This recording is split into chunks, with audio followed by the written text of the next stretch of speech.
वंदे मातरम। नमस्कार, जय श्री राम। जानकारी इतनी बड़ी है, जानकारी इतनी प्रमुख है और जानकारी दिशा सालियान और सुशांत सिंह के केस में इतनी महत्वपूर्ण है कि यदि ये व्यवहार में आ गई तो मान के चलिए पास से पलट जाएंगे पूरे के पूरे।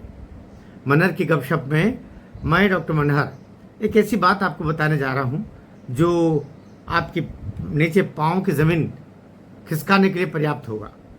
दिशा सालियान और सुशांत सिंह का केस केवल इसलिए कमज़ोर पड़ रहा, केवल इसलिए ठीक से आगे नहीं बढ़ रहा। दो ही कारण हुए।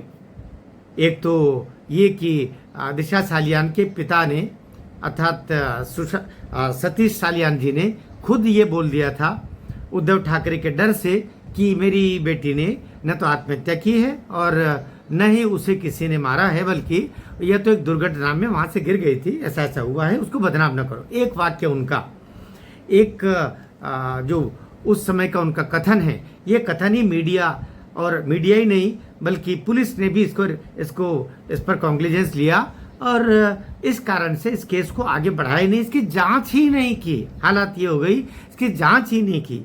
और ठीक यही बात सुशांत सिंह वाले मामले पर कि सुशांत सिंह का परिवार भी उस समय लगभग ये मान बैठा था कि इसने आत्महत्या की।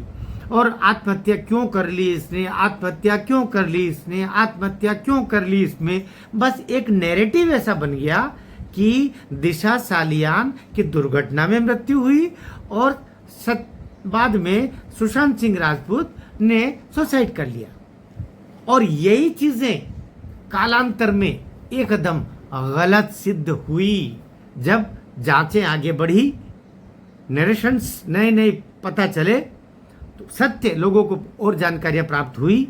जब कोरोना के कपाट खुले, कोरोना से लोगों के बाहर निकले, जब 5 से ज़्यादा लोग शवदाह में जाना शुरू हुए, जब तरीके से जो जांचें हुई, उन जांचों के अंदर जो गवाहियां हुई, वो जांचें किस तरीके से हुई, वो ये सब निकला, तो पता चला कि इसके पीछे तो बहुत नए नए काम हुए हैं और अपराधी इतने स्पष्ट थे कि कोई अंदाजा ही नहीं लगा पाया कि अपराधी ये लोग भी हो सकते हैं। बाद में जब सतीश सालियान ने अभी पिटीशन रखी माननीय उच्च न्यायालय मुंबई के पास में कि आदित्य ठाकरे ने और उसके साथ में जो अन्य गिरोहबद्ध होकर के कुछ अपराधी थे जिसके नाम भी दिए, इन लोगों ने मेरी बेटी अर्थात सतीश सालियान कहते हैं कि दिशा सालियान मेरी बेटी को इन लोगों ने उसके साथ में शारीरिक दुराचार भी किया, उसका देह शोषण किया, साथ बाद में क्रूरतापूर्वक उसको मार दिया। और इसलिए आदित्य ठाकरे को और साथ में इन लोगों को नाम दिए, इनको गिरफ्तार किया जाए और इनका इंटरोगेशन हो, गिरफ्तारी में इनके साथ पूछताछ हो, इनके साथ जो आधुनिक जांच के तरीके हैं गिरफ्तारी के साथ में, वो सब अपनाए जाए ताकि सत्य सामने आए और इनको सजा दी जा सके। ये पिटीशन रखी, वो पिटीशन लगभग 1 से 1.5 साल हो गया, वो पिटीशन भी अभी पेंडिंग चली रही है। ये फरवरी 25 से दी थी तो फरवरी 26 निकल गया और अभी ये 2-3 महीने और ऊपर निकल गए, करीब 1.25 साल हो गया। वो पिटीशन अभी माननीय उच्च न्यायालय मुंबई के पास में है ही उधर, क्योंकि दिशा सालियान के केस से ही सुशांत सिंह राजपूत का केस जुड़ा हुआ है। दिशा के हत्यारे जिस दिन पकड़ में आए, ठीक उस दिन सुशांत सिंह राजपूत के हत्यारे भी पकड़ में आ जाएंगे, क्योंकि ये हत्यारे 2 नहीं एक ही है, बल्कि एक ही कारण से एक के बाद एक ये सीक्वेंस मर्डर हुआ, तो शायद मुझे लगता है वो ज़्यादा सही होगा। इसलिए दिशा के हत्यारे पकड़ में आते ही सुशांत के हत्यारे पकड़ में आएंगे, अर्थात आदित्य ठाकरे की गर्दन जब फांसी के फंदे की तरफ बढ़ेगी पकड़ में आने के बाद में, तो अपने आप फिर सारे खुलासे हो जाएंगे, सभी अपराधी एक के बाद एक सब चपेट में आएंगे। बल्कि उद्धव ठाकरे खुद सीखों के अंदर जाएगा, उसे खुद फांसी होगी, क्योंकि मुख्यमंत्री के पद का दुरुपयोग करके और उद्धव ठाकरे ने अपने बेटे को बचाया, अपने अपराधी बेटे को बचाया, ये सर्वविदित है, सब इस बात को कहते हैं, खुलेआम कहते हैं। इसलिए उसकी भी गिरफ्तारी हो और उसके साथ में उसको अभी फांसी के फंदे तक पहुंचाया जाए। अभी जो बवंडर हुआ इसके बारे में मैंने आपसे कहा था, मैं बात बताने जा रहा हूं। एक शिवसेना यूबीटी के सांसद के सामने संजय राउत, जो अब भी सामना का संपादक है, यद्यपि जनता से आमना सामना नहीं कर पा रहा है, लेकिन ये ठाकरे परिवार के जड़ों में मट्ठा डालने का काम जितना संजय राउत ने किया उतना और किसी ने नहीं किया। सारे लोग इस बात को जानते हैं।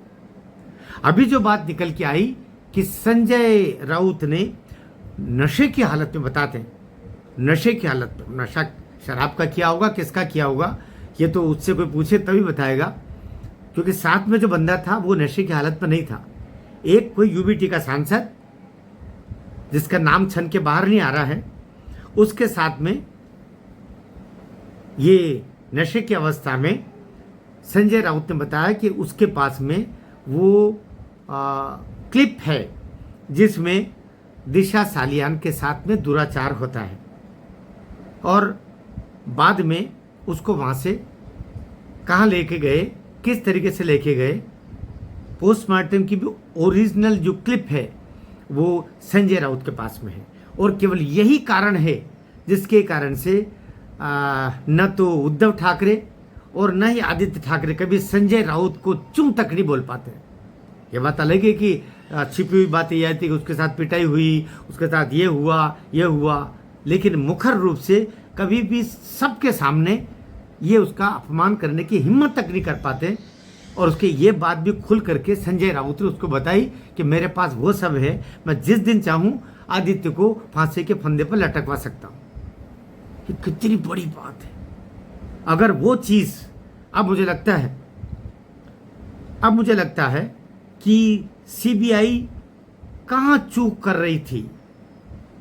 अगर सीबीआई का हाथ संजय राउत तक पहुंच जाता तो जैसी उस मीडिया कर्मी ने उस सांसद से बात करके जो चीज़ निकाल के यहाँ तक आई और हम तक पहुंची है, अगर संजय राउत को अरेस्टिंग हो, अब तो मुझे लगता है संजय राउत की अरेस्टिंग ज़्यादा ज़रूरी है, जिसके पास वो प्रमाण है।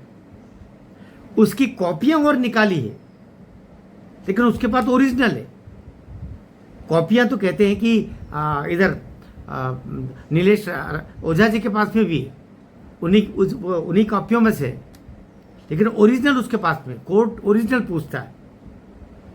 तो अगर ये चीज निकल के आ जाती है और वो आएगी, बताते हैं 23 जून से पहले वो डॉक्यूमेंट भी ओरिजिनल निकल के आने वाला है, जो मूल क्लिप है संजय राउत के पास में। और ये इसके बारे में वो खुद बोल चुका है। काश ऐसा हो जाए और वो जो मीडिया मैन जिसने बात सब तरफ बताई और हम तक भी पहुंची है, ये आ जाता है और संजय राउत वो क्लिप यदि कोर्ट तक पहुंचा देता है, तो फिर आदित्य ठाकरे को फांसी की रेशमी डोर से कोई बचा नहीं पाएगा। और 23 जून अब बहुत नज़दीक है। मैं सारे बंधुओं से भी आग्रह करता हूं, जो वॉरियर्स है, जो प्रेमी हैं, जो न्याय का चाहने वाले हैं, संजय राउत को भी सज़ा मिले, उद्धव ठाकरे को भी सज़ा मिले, और आदित्य ठाकरे तो फांसी पर सबसे पहले पहुंचे, लेकिन उसका साथ देने वाले जितने थे, जिन्होंने अब तक जो राज और प्रमाणों को छिपा के रखा, उनको भी सजा होनी चाहिए। तो सारे बंधु जो दिशा के हत्यारों को सजा दिलाना चाहते हैं, सुशांत सिंह राजपूत के हत्यारों को सजा दिलाना चाहते हैं और कोर्ट के से न्याय की आकांक्षा में खड़े हैं, उनसे निवेदन करूंगा इस वीडियो को खूब शेयर कीजिएगा, जजेस तक के पहुंच जाए, सीबीआई तक पहुंच जाए, ताकि सीबीआई को भी शक्ति मिले, जजेस को भी इंट्रोगेशन आगे बढ़ाने के लिए, जांच को आगे बढ़ाने के लिए, आदेश देने के लिए एक बड़ा आधार मिले। आपसे निवेदन है मेरा, आप इस वीडियो को शेयर करेंगे, सब्सक्राइब करें न करें बहुत अंतर नहीं पड़ेगा, शेयर कीजिएगा ताकि ज़्यादा से ज़्यादा लोगों तक ये पहुंच जाए। हमारे पास समय बहुत कम है। भारत माता की जय।